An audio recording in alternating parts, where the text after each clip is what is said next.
Well, welcome David to the podcast. How you doing today, David? I'm doing well, thanks. Doing well, thanks. Good to have Appreciate you on. it. Looking forward to this conversation. Me as well. Thanks. I really appreciate you having me on. I love to ask my guests a question, kind of get to know you a little bit better. What's the best piece of advice you've ever received that kind of stuck with you throughout your life? Sure. I thought about this. I listened to a couple of your other podcasts, so I remember. I know this is like your signature question, and so I thought about this, and it reminds me of an instance that happened to me early in my career, and I was on a business trip in Germany of all places, and it's a long flight, and it's a there's all the jet lag and all that stuff happens. I was with my client. This was the CEO of this finance company, and one of his younger employees, and somebody got sick. They had a cold or whatever, and so we went into this pharmacy in Germany. I guess we were in Frankfurt, Germany, and there was I had two young kids at the time, and the younger employee, he was young single guy. And there's a lady with a baby, and the baby was crying and was just like really toddler in a stroller kind of an age, and just like really the kid losing his mind. And this young guy said to me, he goes, "If that was my kid, I would never let my kid behave that way," you know. And I said, and I, of course, as a fairly new parent, was like, "Oh man, just wait, just wait, just wait till you have kids. You're never gonna really understand this until whatever." And he goes, "No, the way I was raised, and I would never let my kids do this. I would never let them behave that way." And the CEO turned to both of us and said, "Guys, we're in a pharmacy. Anybody ever think the kid might be sick?" And I always remember that. And I'm like going, it's all about perspective. And I always try to ever since that like taught me at a moment in time. It's like, the think about your perspective, think about the other side. Don't think about things in terms of you, but think about in terms of other people and what's happening, and try to look at a problem from all different directions. And I've used that throughout my career as a publicist. And then I always try really hard to look at a problem from all different angles and offer different solutions and different perspectives, because you just never know. It might be, that one person's observation might be incorrect, right? Or just might be completely off, and you might be making an emotional decision when you should be making more of a strategic decision, things like that. So that's one of my. That's really insightful, because being a pastor, we always have to look at it from the person you're talking to. When they come in for counseling, just because you would do it this way doesn't mean that's the way they would do it, or their life situation could be different than yours at the time. So you really do have to take yourself out of it Sure, and sure, empathize with the person sitting in front of you. absolutely, absolutely. Love that. I always like to ask my guests this question too. As you think about your career, who were some people that served as a mentor for you, or maybe an inspiration? What made them special? And if you want to give them a shout out, here's a chance to do that. No, I think for me, it was really, I had some folks early in my educational career. I went to the University of Florida, and I studied journalism in the College of Journalism. And I also was very interested in journalism when I was even in junior high and high school. And I had, one teacher when I was in junior high who was just very inquisitive about journalism. It was kind of like she was learning it while she was teaching it to us, but she had a great sense of interest and curiosity. And I also learned, when I was in school and in college, that you really have to strive. And it seems funny these days in journalism, because the way the media has become and how freewheeling it is.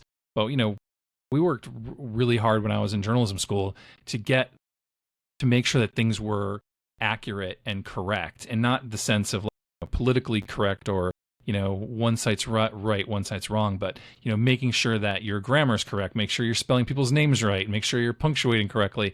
And that's had a big influence on me, and that I always try whenever I'm, even if I'm sending an email, I want it to be properly punctuated. I want to make sure that I spell people's names correctly when I write to them. I want to make sure that I address people by their names. I want to make sure I do all those things, because the accuracy is important. It's important to me, and I think it's important to me professionally. And so I've always that ideal of trying to get it right, in that sense, is one of been a big driver for me in my career.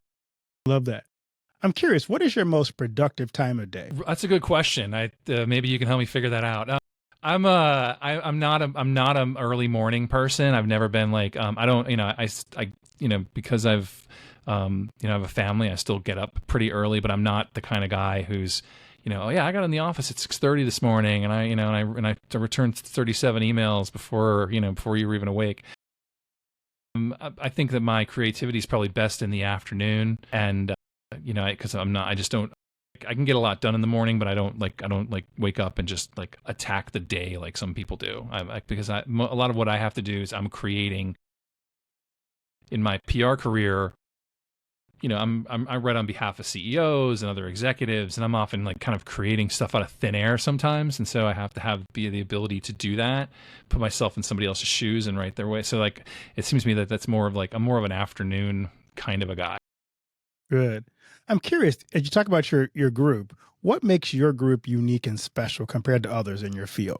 So my business I've been a public relations consultant for 30 years, and it's just been changing. It seems like it shifts under your feet like constantly, and when I first started, I tell people I learned to type on a typewriter, a manual typewriter.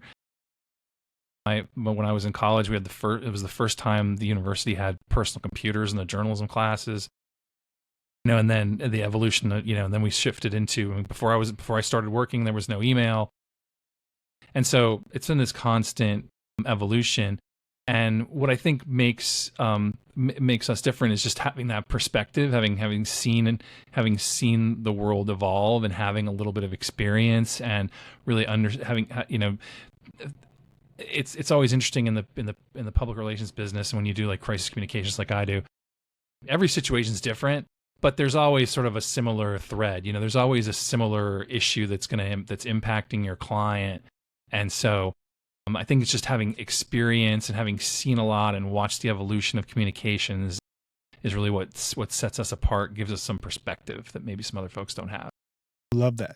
Let's dig into your book. So what inspired you to write How to Protect or Destroy Your Reputation Online?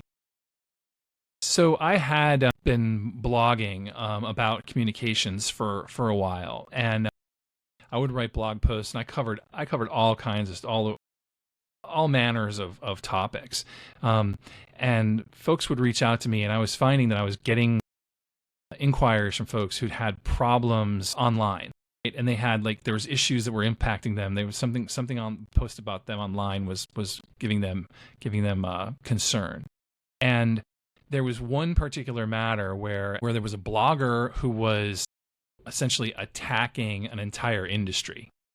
And I was hired to help counsel a company that was heavily involved in this industry. They were worried about this blogger coming after their company, and I started researching this particular blogger, and I realized that this blogger, he really didn't have the background or the standing or the gravitas or whatever you want to call it to actually he wasn't really credible to making these attacks. He didn't have he was a professor at a university, but he was a professor in one of the arts, and he was going after an industry, in the sciences. Like he wasn't I'm saying he was going after a medical field, but he had a degree in the arts. He would call himself a professor, but he wasn't a professor of what he was attacking. Okay. And it really made me think, man, you can say, and this is something everybody knows, man, you can say whatever you want online, right? You can say whatever you want online. And so I started to write about it, blog about it, and I would get calls from people, and they would ask me my opinion of things, and I'd say, I don't know, let me look into it, and I'd start researching it, and I found all these different problems, and I'd write another blog post. Here, this is what happens when this happens to you. What happens when you get a bad review? What do you do when you're getting when a blogger's saying things about you? What do you do, when you're when you find out your kid, posted something crazy online? What do you do when you're, somebody has a meltdown in a restaurant? So all these different things. And one day I mentally lined up all these different blog posts, and I was like, man, this could be the table of contents for a book. And so I'm just sort of crazy enough to try it. So I just kind of did it. I started to line it up, and I started to weave these chapters, these different articles and pieces together. I made some chapters, I made some further thoughts, and then I sort of had what seemed like the framework of a book, and I found an editor to help me kind of clean it up. And my full intention was to publish it myself, just like throw it up on Amazon kind of thing. And then, but the editor who I had hired, I said, do you think I could get this published? And he said, oh yeah, no, this is a topical thing. And he, gave me some rudimentary information on how the publishing world works. And again, I'm just sort of crazy enough to try it. So I went out and I figured out kind of how the rudimentary knowledge of how nonfiction publishing works. And I was able to secure an agent, and the agent sold my book, and I got an advance, and I finished it. Wow. And so yeah, it was a great lesson in just kind of what's behind this door. Oh, let's go check. Like what's over here. Let's go check. Let's try to figure it out. I love and then that that's story. opened a lot of other doors for me. For it's a great credibility enhancer. And then the other, so I promoted it. I spoke around the country about on this topic, and got some new clients because of it, which is great. Really set the foundation for my current crisis communications practice. I'm curious, as you think about your practice, maybe not in one of your own situations, but something you've seen before, what would be the best response you've seen to someone dealing with a crisis situation? Well, I think the biggest, so I'll give you an interesting one, and again, timing is everything, right? So I'm not sure exactly when this is going to air, but we just had this huge cyber breach that impacted all the airlines, and there's a company called CrowdStrike, and they had this problem, and it impacted all the airlines, and gazillions of people got stranded, and companies shut down, all this stuff happened. And it was terrible, right? A terrible thing. But they came right out and said, this is us. We did this. This is a terrorist attack. This wasn't a cybersecurity thing. This is a screw up on our part. And they took ownership of it. Now, how they handle that moving forward, I'm not sure. But it's actually an interesting little lesson of like, listen, just tell the truth, say what happened, and take your lumps. And I think that the businesses that do that oftentimes come out ahead. It's when you try to sort of backfill and make excuses, and you worry about the legal side too much. I'm not a lawyer, so I can say that. That you end up having problems. And I'm not saying that CrowdStrike did a great job. I'm not sure if they did, but I think that the lesson from that instance is, at least in the beginning, they owned up to it, and I think that that's a critical part. I mean, we're in a forgiving culture. And everybody makes mistakes, I mean, some people are better at admitting it than others, but we all make mistakes. I always tell my kids, I say, I make mistakes every day. I mean, I wish I didn't, but I do. I know I do. And so I think that if you own up to something that goes wrong, it helps you out. And so there's lots of crisis communication situations where if you're a little bit more open, transparent, then, you're going to have a better chance of being successful. So being in this content space, one of my things is finding an online reputation. How do you do that? And why is that so critical, especially in today's digital age? Okay, so the big thing about the first thing is that when I wrote my book, I was at my local book fair where I actually launched it, and I was standing there, and this lady walked up to me and says, "Oh, your book's about being online." She goes, "Oh, I don't have to worry about that. I'm not online." And I said, "You need to read this more than anybody else." She goes, "What are you talking about? I'm not online." I said, but that's the thing is that if you're the internet, I always describe it as it's like the dinosaurs in Jurassic Park. They're going to find a way. They're going to evolve, right? The dinosaurs in Jurassic Park figured out a way to make more baby dinosaurs, right? And so the internet, what happens is if you let's say you're Dr. Keith Haney, and you say, "Oh, I don't have any social media accounts. I don't want to be online. I want to just leave me alone." Well, guess what? Google's going to go find whatever it can find on you. So it's going to go find like these obscure records that may or may not be accurate, that show when you were born, where you lived. If you ever made a political contribution, it may find it.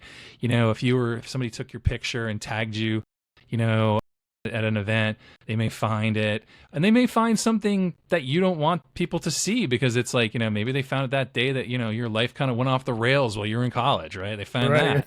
And there's, so the internet will sort of find a way. So the first thing is everyone should think about the fact they should be online, at least in a rudimentary way. And like, it's really simple things like, you should have a LinkedIn page, even if you don't use it too much, but at least you can list who you are and how people can reach you. I mean, the biggest thing in the internet, most of the time people just want to find you because they want to call you and they want to talk to you about something, maybe they want to hire you, maybe they want your counsel on something.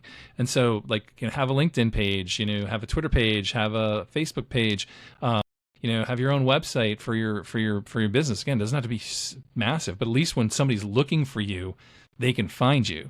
And if they can find you and call you and talk to you, then they're not going to find any other stuff that you don't want them to see, that whatever, that, you made a crazy contribution to some, now defrocked candidate 20 years ago or whatever, or that I had a guy called me up, and his problem was that he was a dentist and he'd been a dentist for 30 years and had an impeccable reputation, and he was getting ready to sell his dental practice, and he checked his online results and something that appeared that wasn't there before, and someone had digitized a police record from like 30 years earlier. He got arrested for smoking a joint on the Washington Mall 30 years earlier.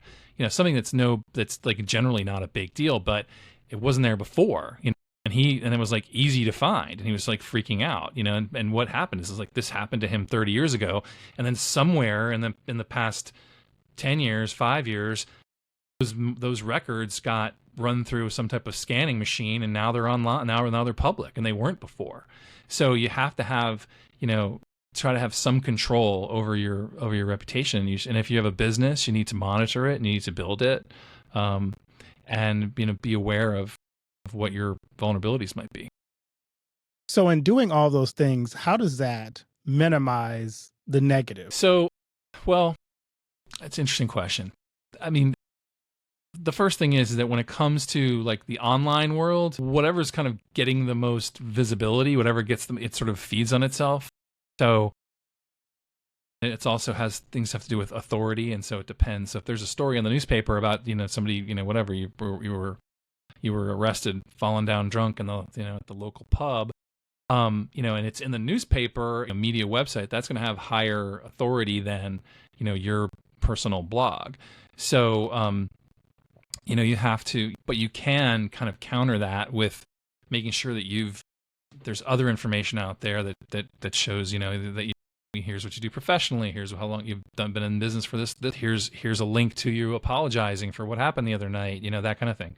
So you can always counterbalance the negative, but if you're not online, then you have no means to counterbalance. So what are some steps people could take to protect their own reputation? As you think about, you want to make sure that you kind of isolate yourself from so much of the negative. How do you help protect that online reputation? Yeah, I think it's the same. I think the rules are, number one is the best way to have a good online reputation is have a good offline reputation. It's like follow the golden rules, that you learned, the things you learned in kindergarten, right? The do unto others you'd be doing to you, and don't speak ill of your neighbors. It's almost like I also say, never say something online that you like wouldn't say if you were standing in the company break room. It's like don't say something to someone online that you wouldn't say to their face, as it were. That and really, and I think it's in general be circumspect about what you're saying, because a lot of people just get emboldened by what they think is anonymity online. I think the main thing is just to kind of follow those golden rules of life to start with. And for everyone, it's a little bit different. Some of us have that sort of natural filter, and some folks have to be taught. Right. I love when I was a pastor, people say, I have some constructive criticism for you. How do you? And my response back was, no, it's just criticism. But yeah. But on the online space, how do you give people that kind of constructive criticism versus turning it into being turned into harmful content? Because it's really a fine line to me sometimes. Yeah, I think the other part of what you're saying is whenever somebody says to you, "I'm not trying to tell you how to do your job," What they're really doing is trying to tell you how to do your job. So Right. that's the same thing. That's a constructive criticism. I think that's another. That's a right adjoined to that. I think the main thing is that you have to really understand your audience. And I think the one thing that happens is that a lot of nuance gets lost when you're communicating, with your thumbs and not with your mouth, right? When you're typing something out, and people sort of type in shorthand, and we all know people who are just send these text messages to you, and you sort of look at it and you go, okay, got it. I think that's what that means, right? You don't really know what. Sometimes you just get a text message and it just says, dog, and you're like, oh, what? Oh, I gotta let the dog out. That's right. The thing is, you have, I think, but a lot of nuance, and a lot of, they can't see you smiling, like people don't know you're trying to be funny if you're not, because they can't see you smiling.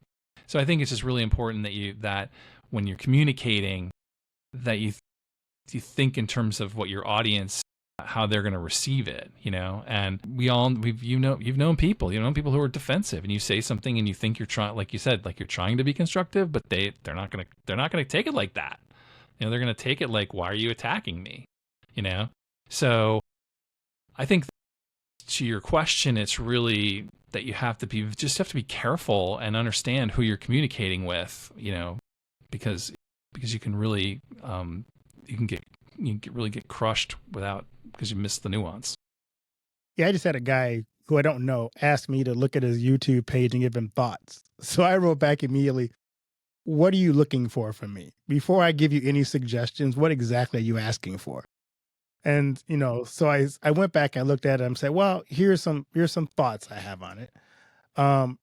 Number one, when you're doing a video interview, look at the camera, because he's looking up as he's recording it, for one thing. Right. And I'm like, and when you do this, because it's like a 1 minute thought for the day, I'm like, make sure you really hone in on what you want to say and think it through. And other than that, I think it's fine. So I kind of did here's a thing I would improve on, and here's another thought, and tried to couch it in that way, because I don't really know the guy. I'm just like, not sure what I said. I'm not an expert. It was my first time. I'm not an expert in this, but here's my initial thoughts to what you've asked me to look at. Right. Yeah, no, I think that's one of those that you have, for me, I would always be, let's, can we have a conversation? Because then you at least somebody's asking a lot for like a written critique of you. That's a lot. It takes a lot of time and energy that you necessarily don't want to. It's valuable, right? But I think it's a similar thing. It's like, do you want? It's kind of like, like sometimes people send you something, and what that person really wants is for you to say, "Oh my God, you're brilliant." Right? That's what they want. And they don't want to say, well, why is your tie crooked, and how come you're slumping? Like, what do they really want? And that's comes up a lot. If folks are looking, they post something online and they're expecting everyone to sort of fall in behind them, and then all of a sudden, then they get criticism, and they don't like it. They don't like getting criticized. I'm curious. You talked about, I love the fact you were a journalist. So I'm dying to ask this question. As you look at journalism today, what do you notice in terms of the shift and how it's handled today versus when you first started out? Well, so I went to journalism school, and I studied reporting, and I studied, and I write a lot in like journalistic style. I've never been a working journalist, so I want to make sure that that's clear. But I know dozens and dozens and dozens of journalists and former journalists. And I study journalism. I read a lot of outlet newspapers, and I look at the trends. And I think that there's several things that have changed in recent years. There are some really traditional no-nos which come up a lot these days, which is that reporters interject themselves. And I'm not talking about like cable TV or anything like that. That's a whole other world. But there's the reporter sort of quoting themselves, saw this guy doing this, like that's like a total no that you would never do. Interjecting, your own opinions into things. I think those are things of traditional journalism. It's not, that you're you just never did. It was just like that would be your worst nightmare. And then I think the last part is that there's this blurred line between the gathering of news and the discussion of news. And that's where you start seeing things in that this is on both sides of the political spectrum, what I call cable television. So whether you're watching, you're watching Fox, you're watching MSNBC, it doesn't matter. What you're getting is you get a piece of the news and then you get a bunch of people commenting on it. And it all starts to sort of blend together. And it also sort of has developed into this, it's just heightened the echo chamber effect. And so that's another huge difference. I mean, there was in the traditional, journalism, when I went to journalism school, it was like you had the news gathering side and then you had the editorial side. And so, and they were related, but they weren't supposed to be connected. And now they're just so closely connected that they're so particular. Again, that's when you get into sort of the cable news, the news side of things. But the same is true with traditional media outlets, which are now strictly online, or they still print stuff, but for the most part online. Pretty good at labeling this is opinion, but many news outlets they're not. They've blended those two things together, and that's where it starts to get really tricky. And I've seen sometimes the media or reporters come after people online, and that sometimes hurts people's online reputation. If you as an individual had your reputation online unfairly attacked, what recourse do you have? Maybe not from the media, but just in general, to kind of deal with some of the stuff that happens to you when people come after you. I think that the main thing is that you have to look at where that attack is coming from and what's happening. So I counsel my clients on these sorts of things all the time. And so one of my clients, they had an event and then somebody posted something on Twitter, and then they were, and they said, man, this is really upsetting what these guys said. This is really, they're wrong and it's inaccurate, and what are we going to do? And I usually say, well, let's just stop for a second and just look at this whole situation, see what's going on.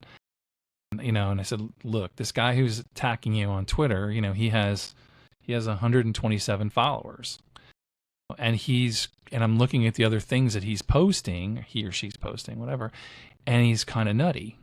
My recommendation is do nothing, because I don't think this is going to get any traction. I think that anybody who's got any sense is going to realize this guy's a little nutty, and if somebody else picks up on it, then maybe we do something. So sort of stop, wait, and assess, right? And then the next step would be, if you're getting attacked, is to say, listen, can we have a conversation offline? Can we, and you see this with online reviews and with with companies that have gotten pretty smart about this. Is listen, if you whatever, you have a bad experience at a local restaurant or a local retail store or whatever, or your delivery doesn't come on time from your big box retailer or whatever, and instead of trying to crush them on Twitter, like, why not, let's have a conversation. Here's a phone number, call me, and we'll talk about it. It's my job to try to fix this, so there's a lot of steps that you can follow, but the main thing is kind of like back to what we were talking about before, is that you have to be willing to interact. You have to be willing to talk to your customers and talk to your stakeholders with real information. Otherwise, that little crisis could turn into a big crisis. Sure. As you look down the future, how do you see the online reputation field growing or changing in the next few years? Well, I think there's an evolution now, and then I think one of the things that's happening is that there's, thankfully, I think the younger generations have learned some of the lessons. And so, like, my kids are in their early 20s, and when they were they were communicating, their like social media became kind of private media, and so they instead of publishing on Instagram or Facebook or someplace where they were and what they were doing and pictures of what was going on, they're more likely to have a closed group chat or a closed Snapchat group where that information is not being broadcast to the whole world. So that's sort of closed. So there's a big change there, and that you're not seeing that same level of people venting crazy stuff all the time online, because they're not necessarily publishing it to the whole world. Now, if you say something ridiculous and crazy, in your private friend group or whatever, yeah, it's really easy for somebody to take a screenshot of that and post it somewhere. Right. You're not immune, right, to any of those things. And even like stuff that's on Snapchat can be reported, even though it kind of goes and disappears after a certain period of time. So I think that that's one thing that there's been a learning. The younger folks have grown up with the internet, have learned, like I'm not, what I always tell people is, listen, everything you do does not deserve to be a tweet. You're not that interesting. And so you don't have to publish everything that you're doing. And I think that's a big thing. And then also just because there have been these nightmares of stories, of everything from, folks who've, say silly things, or, they get inebriated or high and do stuff, or they just go do, and one thing you have to remember is that, everybody has a camera in their pocket. And, that means at any time, whether you like it or not, or know it or not, someone could be recording what you're doing. And so that you need to be vigilant. So I think that's changing the landscape a little bit from a personal standpoint. And then from a business perspective, I think companies have just gotten better at monitoring and embracing online feedback, so that it's not it was kind of something that I think for a while the like retail outlets and companies would look at sites like Yelp and say, oh gosh, I hate that. I hate those sites, and now they're get what they feel is a more accurate picture of their business from these review sites, and they're embracing the review sites. They're using review sites, and they're interacting with them. They're using the technology to their betterment. But as long as you have, people who do silly things, and, folks, the fact that there are, that there's whatever it is, 200 million smartphones in America. It's a lot of phones. I mean, we're all on, when I wrote my book, it was a few years ago, but I mean, it was, something like, the average person is recorded, 30 times a day or something, between all the cameras that are around, in Walmart and in the bank branch. And now everybody has, Ring doorbells and Ring cameras. And, so people are being recorded all the time. And there isn't really a time, aside from when you're in your own home, when you may very well be being recorded. And that's why, you see it in real life and in cop shows and stuff. It's in crime novels. It's okay. Let's go get the footage. See what's on the cameras, and it's made a big difference because go back and if you go back and look at like the Boston bombing, they have incredible video footage of those bombers, and they have almost like it's not real time, but I mean, they almost have a moment by moment tracking of where these guys were before they dropped the backpacks with the, with the pressure cooker bombs in them. So it's like, you realize that like there's that, and they weave together the footage from the retail store across the street and the bank branch in the front and the CCTV camera that they already had. And then they add in people's, cell phone footage, and all of a sudden you're painting a picture. So we're all kind of on display all the time now, and we have to be prepared and realize that. I love that.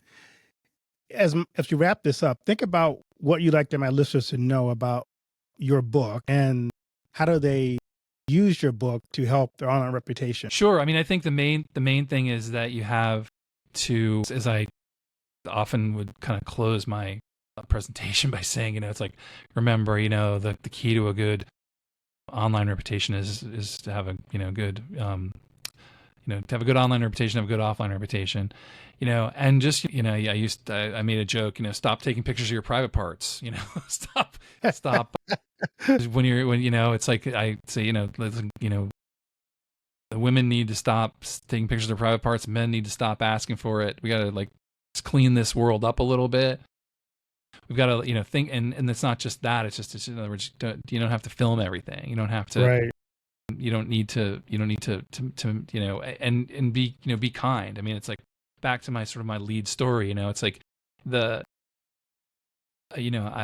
was once I once went with my kids to go to a bakery to pick up cupcakes, and I was buying cupcakes, and I was in sort of a foul mood, and there was like I picked these cupcakes off the top shelf, and the price said one thing, and the lady charged me something else, and I said, you're charging me the wrong price for cupcakes. And she says, what are you talking about? I said, well, it says here they're this, and she said, this is no. She said, oh no, those cupcakes were on the wrong shelf. And I was like, but you can't charge me for, the price is next to the item. And I was getting upset, and my kids were looking at me like I was crazy, and I eventually calmed down, and I paid for my cupcakes, as I left the store, I said, thank goodness there wasn't somebody behind me, videotaping my meltdown. Right. And the point of it is that part of the lesson is that don't tape the other guy's meltdown. Don't relish in somebody else's bad news, because you don't know. You don't know why they're having a meltdown, right? And bring it full circle. Maybe the kid's sick, right? Like, in other words, it's like maybe that's why, because the kid's sick. Like, so don't relish in someone else's misfortune, because you don't really know the whole story. I'm curious. I'd love to ask my guest this question. What do you want your legacy to be? For me, I think the most important thing is that my professional legacy was one of a team player, a guy who brought value to his clients, who always worked with their best interest in mind. And that's what I profess with my business, is that I always try to be, I always try to use the word we. I always remind my clients that I work for them, because sometimes I'm giving them like bad news, or I'm gamifying kind of like negative situations, and I'll say, well, what would you say if a reporter said this? And they start to get defensive, and I always say, remember, I work for you. I'm trying to help you, and I'm not trying to make you feel bad or trip you up. I'm trying to prevent you from being tripped up, because I work for you. And that's what, always remember that I'm on your team, and I'm going to give you the best information I can, and I'm always going to have your best interest at heart. And that's what I always try to focus on. Great. Where can the audience find your book, How to Protect or Destroy Your Reputation Online, and connect with you on social media? Sure. Well, my website is davidpr.com. So that's how to reach me. So I do public relations, crisis communications, online reputation issues. And the book's available on Amazon and local bookstores everywhere, as they say. But yeah, most likely easily found on Amazon. It's published by Career Press, so it's easy to find online and order. So it'd be great. So is there another David book coming out? John David book coming out? It's interesting you say that. I haven't. I do write a lot. I've actually been trying to. I've been working on some works of fiction actually on the other side. So I don't have another business book in the offing just yet, but I've been actually working on some fiction, which might see the day. Well, David, thanks so much for taking time to be on the podcast and bringing such great content. And hopefully people will take the advice and be their authentic self online and offline, so that we don't run into the problem of people seeing things about us that don't really seem to gel. This is true. All right. Thanks so much for having me. I appreciate it. Thank you.